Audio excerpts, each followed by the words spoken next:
जंगल में एक शेर सभा कर रहा होता है। वह सबसे कहता है, आजकल जंगलों में काफ़ी सारे शिकारी आ रहे हैं। हमें अपने आप को बचाने के लिए अच्छे से तैयार होना है, नहीं तो पिछले बार की तरह इस बार भी हमें कई सारे जानवरों को खोना पड़ेगा।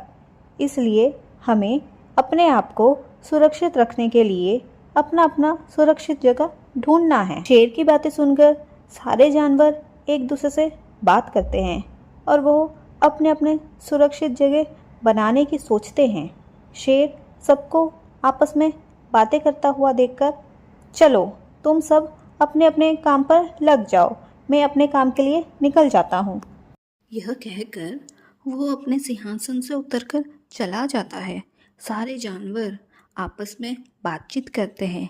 हिरन क्या करे, यह शिकारी का भी आजकल कुछ ज़्यादा ही आतंक मच रहा है।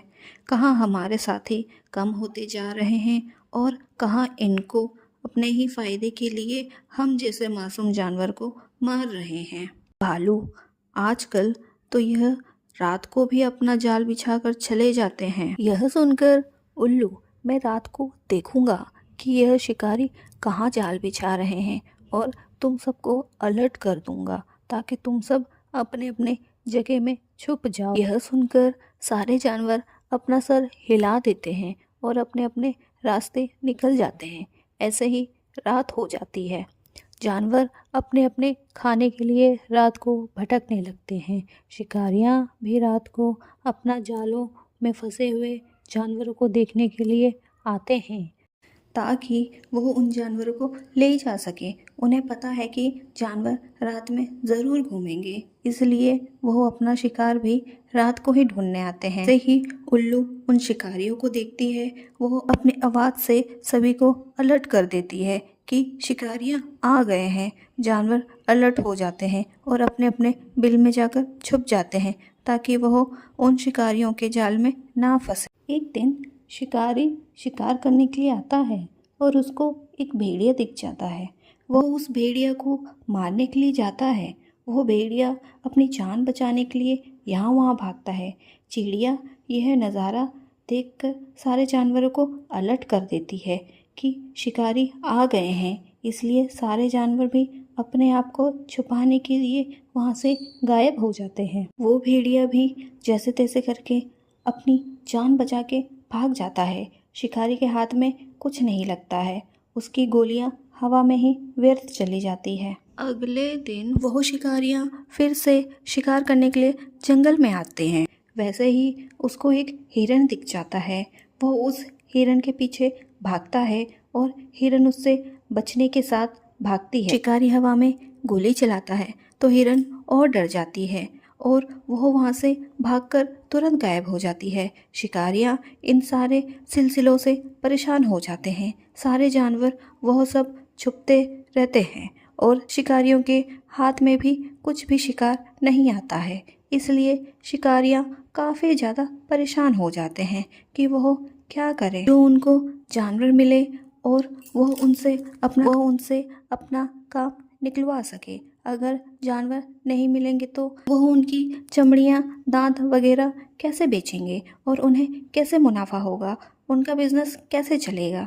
यही सब सोचते हुए शिकारियाँ वापस अपने घर के लिए निकल जाते हैं। जंगल में फिर से बैठक होती है। शेर सबको कहता है, हमें एकजुट होकर अपना काम निपटाना पड़ेगा। अगर हम ऐसे ही अलग अलग रहेंगे तो हमारा सर्वनाश होना तय है, इसलिए हम सबको हिम्मत करके एक साथ ही उनका सामना करना है। यह सुनकर सभी जानवरों को जोश आता है और वो सब हाँ कहते हैं। ऐसे ही अगले दिन होता है। शिकारियाँ आते हैं और वो अलग अलग डायरेक्शन में चले जाते हैं शिकार करने के लिए, जहाँ पर उन्हें सारे जानवर मिल जाते हैं, जिनको देखकर वो काफ़ी खुश होते हैं कि आज तो उनकी लॉटरी लग गई है। लेकिन वो इस बात से अनजान होते हैं कि आज उनका क्या हाल होने वाला है, इसलिए वो बिना सोचे समझे उन जानवरों की तरफ जाते हैं।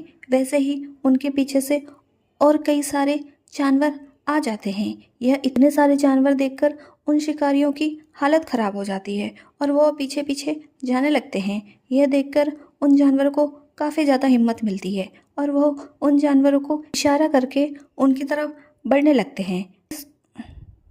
ऐसे ही सारे शिकारियाँ एक तरफ आ जाते हैं और वो चारों तरफ से घिरे जा चुके थे। देखकर वो काफ़ी ज़्यादा घबरा जाते हैं और वो सब बंदूक तानकर उनमें से कई सारे जानवर को घायल कर देते हैं। यह देखकर जानवर उन पर टूट पड़ते हैं और उन सब का खात्मा कर देते हैं। उन जानवरों को अपने साथियों को खोने का काफ़ी गम था। मोरल, इससे हमें यह सीख मिली कि एकता में ही ताकत है। अगर वो मिलजुल कर नहीं रहते तो वो कभी भी शिकारियों का सामना नहीं कर पाते। अभी उनको इतना ज्ञान आ गया है कि अगली बार जब शिकारियां उनके पास आए तो वो इसी तरीके से उनका सामना करे, ना कि अलग अलग होकर एक इधर उधर होकर अपनी जान को बचाने के लिए निकल जाए।